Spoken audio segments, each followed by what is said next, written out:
angka kembar 3666. Tampilan makhluk gaib berkepala kambing berbadan manusia, pentagram, lilin, dan angka 66 sepertinya wajib disertakan di dalam film-film horor barat. Dengan berbagai teori dan persepsi, angka 66 selalu dihubungkan dengan keburukan yang terjadi dan dialami oleh manusia. Nah pemirsa, pada episode kali ini Spotlight telah merangkum beberapa fakta dan keunikan mengenai misteri angka 666. Apa saja misterinya? Berikut tayangannya.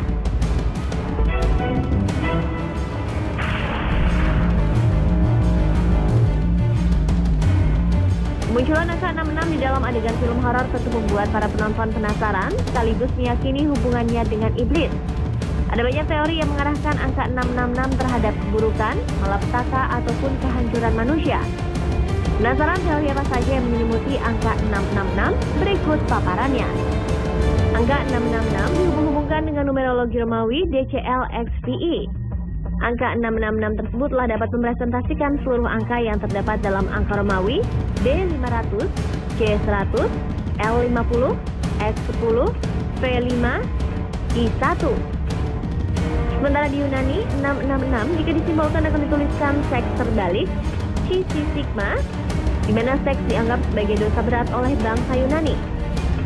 Hubungan yang lainnya adalah nama Kaisar Nero yang dalam bahasa Ibrani Yahudi ditulis dengan angka 666. Dan jika Anda ingat pelajaran kimia, ada rumus kimia C6H6Cl6 atau hexaklorida yang adalah rumus kimia dari sebuah racun mematikan. Sehingga pantaslah jika banyak menganggap 666 adalah angka setan, number of the beast, karena dianggap membawa keburukan bagi manusia.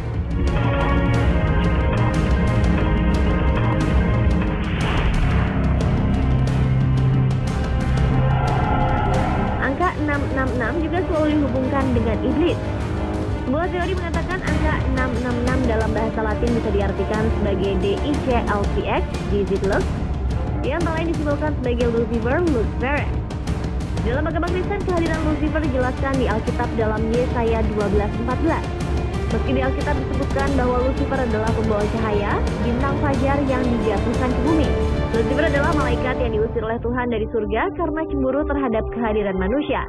Kehadiran Lucifer ke dunia diyakini untuk memecah belah dan menjerumuskan manusia ke lembah hitam. Dari pandangan modern, 666 dianggap sebagai tanda iblis karena hadir di mana-mana, terutama dalam sistem kapitalis.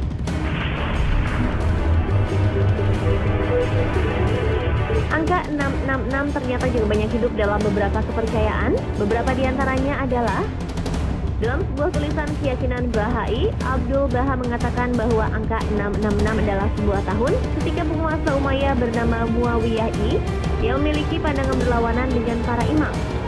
Muawiyah I ketika menjadi khalifah pada tahun 691 setelah Masehi, dikabarkan membayarkan pajak setiap orang-orang non-muslim yang dikeluarkan dari pemerintahan dan kemiliteran, sehingga angka 666 menjadi tanda sosial yang mengingatkan pada masanya. Angka 666 juga dijadikan simpulan oleh para cendekiawan Katolik untuk mengatakan bahwa Kaisar Nero di masa mendatang bukanlah seorang antikristus.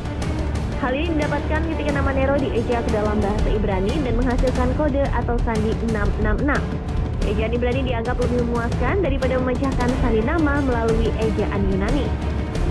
Sedangkan dalam keyakinan Yudaisme Kabbalah, angka 666 mewakili masa penciptaan dan penyempurnaan dunia.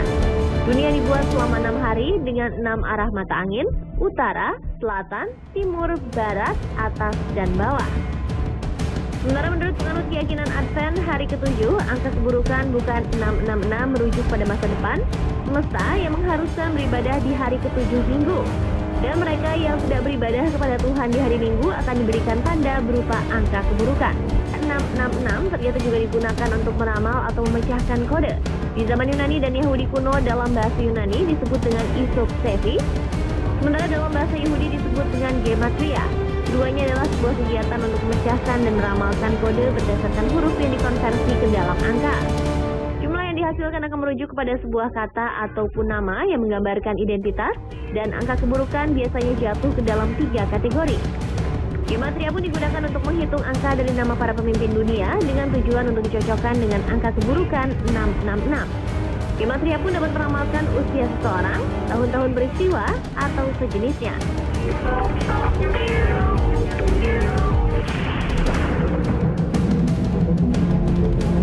Dari tinjauan bangun ruang, icon, simbol, angka 66 akan dihubungkan dengan heksagram.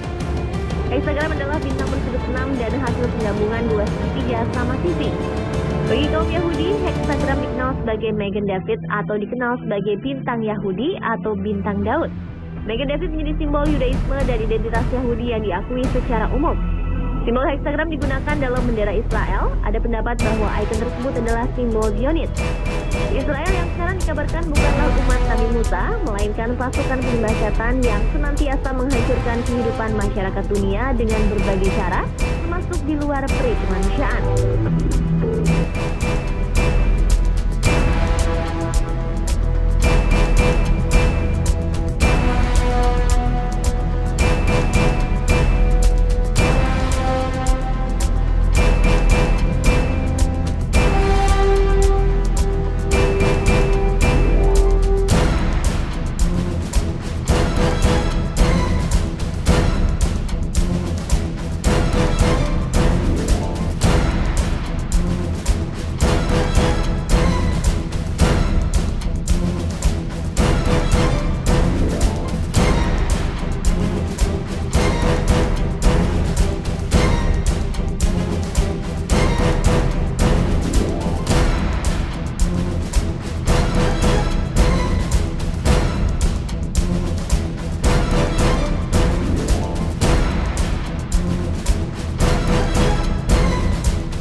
Nabi Nuh, Al-Quran juga banyak mengulas bangsa-bangsa terdahulu yang dimusnahkan dengan bencana, seperti umat Nabi Lut, Nabi Hud, dan Nabi Soleh. Para nabi ini memiliki silsilah garis keturunan kepada Nabi Nuh alaihissalam. Dari ketiga putra Nabi Nuh, tersebar berbagai keturunan yang tinggal di berbagai daerah. Inilah beberapa bangsa yang durhaka dan mengikuti risalah yang dibawa oleh para nabi utusan Allah. Azab Allah menimpa kaum Nabi Lut yang tinggal di kota Sodom. Mereka dimusnahkan Allah karena menentang nabinya dan tak mau meninggalkan kebiasaan homoseksualnya. Mereka lebih mencintai sesama jenis dan meninggalkan istri-istri mereka. Berdasarkan penelitian arkeologis, kota Sodom berada di tepi Laut Mati atau dikenal juga dengan nama Danau Lut, terbentang antara perbatasan Israel dan Yordan. Siksaan Allah juga menimpa bangsa Ad akibat pembangkangan mereka terhadap Allah dan Rasulnya Nabi Hud alaihissalam. Nabi Hud telah diperintahkan Allah untuk menyadarkan kaum Ad ini agar beriman pada Allah dan tidak menyekutukannya. Allah Subhanahu wa Ta'ala memusnahkan bangsa Ad dengan angin yang sangat dingin dan amat kencang selama 7 malam dan 8 hari. Dalam surat Al-Haqqah, kaum Ad ini dijadikan seperti tunggul pohon kurma yang lapuk. Situs peninggalan kaum Nabi Hud yang diperkirakan hidup pada 1300 sebelum Masehi ini akhirnya ditemukan pada tahun 1990 di dekat Tanjung Oman. Reruntuhan bangunan kota menunjukkan bahwa disinilah kota kaum Ad. Kota bangsa Ad yang disebut kota Ubar ini seperti dikisahkan dalam surat Al-Fajr dipenuhi dengan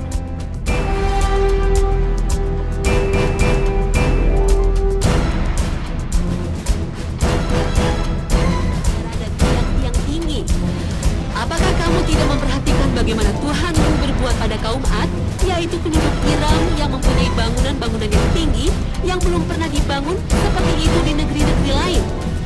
Bangsa yang memiliki peradaban tinggi ini akhirnya lenyap karena perbuatan zalim yang mereka lakukan.